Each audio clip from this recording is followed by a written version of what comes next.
సమస్యల మీదనే చర్చ చేయడం జరిగింది. ముఖ్యంగా హెల్త్ సంబంధించి కానీ అగ్రికల్చర్ సంబంధించి ఇందిరమ్మ ఇల్లు, పంచాయతీ రాజ్, అదేవిధంగా ఎలక్ట్రిసిటీ, అగ్రికల్చర్ ఇవన్నీ కూడా మేము డీటెయిల్ గా డిస్కషన్ చేయడం జరిగింది. ఇరిగేషన్ లో కూడా ఇక్కడ చాలా ప్రాజెక్టులు ఉన్నప్పటికీ ఇంకా పెండింగ్ లో ఉన్నాయి. తర్వాత హాస్పిటల్స్ కూడా కొన్ని సమస్యల వలయంలో ఉన్నాయి. స్కూల్స్ లలో కూడా కొన్ని ఫెసిలిటీస్ లేవు. అదేవిధంగా ముఖ్యంగా అగ్రికల్చర్ అంటే నిజామాబాద్ జిల్లా మరి నాట్లే అంటే వ్యవసాయం చేయడంలో ముందంజలో ఉంటుంది.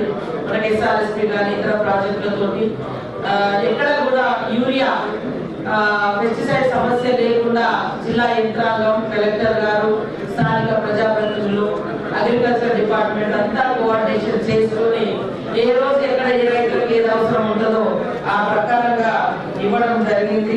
సో ఇది మాకు చాలా సంతోషం. ఇష్యూస్ లేకుండా రాబోయే కాలంలో కూడా ఈ జిల్లాలో ఉండేటువంటి అన్ని సమస్యలను ఖచ్చితంగా అడ్రస్ చేస్తాం. వాటి పరిష్కారానికి కృషి చేస్తాం. అభివృద్ధి లక్ష్యంగా ఆల్ పార్టీస్ ఎమ్మెల్యేస్ తోటి ప్రజాప్రతినిధులతో కోఆర్డినేషన్ చేసుకొని పని చేస్తాం. అదే విధంగా ఇందిరమ్మ ఇల్లు కూడా చాలా స్పీడ్ గా వర్క్ అవుతా ఉంది. దాదాపుగా మహిళా సంఘాల సభ్యులకు ఎవరికైతే ఇల్లు వచ్చి ఇల్లు కట్టుకోలేని పరిస్థితుల్లో ఉన్నారో 20 కోట్ల రూపాయల వరకు కూడా బ్యాంక్ లింకేజ్ ఇందిరమ్మ ఇళ్ల నిర్మాణం కోసం కూడా కలెక్టర్ గారు, మా స్థానిక ఎమ్మెల్యేలు, పెద్దలు అందరూ కలిసి వారికి ఇప్పించడం జరిగింది.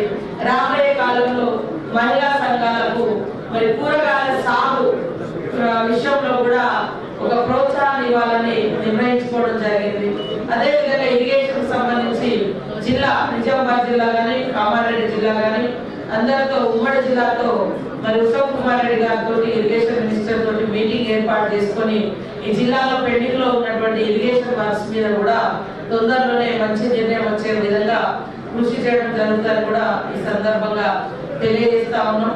ఈ యొక్క మాన్సూన్ సీజన్ లో అధికారులందరూ కూడా అప్రమత్తంగా ఉండాలి.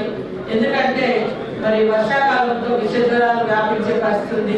డ్రింకింగ్ వాటర్ కూడా మా సంబంధించి ఆంధ్రప్రదేశ్ మిషన్ భగీరథ అధికారులు కూడా 24 అవర్స్ అలర్ట్ గా ఉండాలని ఆదేశించడం జరిగింది. కొన్ని వర్క్స్ ఇంకా స్టార్ట్ గానే అయితే ఉన్నాయో పంచాయతీ రాజ్ లో వాటిని కూడా ఫాస్ట్ గా గ్రౌండింగ్ చేస్తాం. ఇంకా పెండింగ్ లో ఉన్న వాటిని కూడా మేము హైదరాబాద్ లెవెల్లో ఉన్నాయి, హెడ్ ఆఫీసులలో ఉన్నాయి.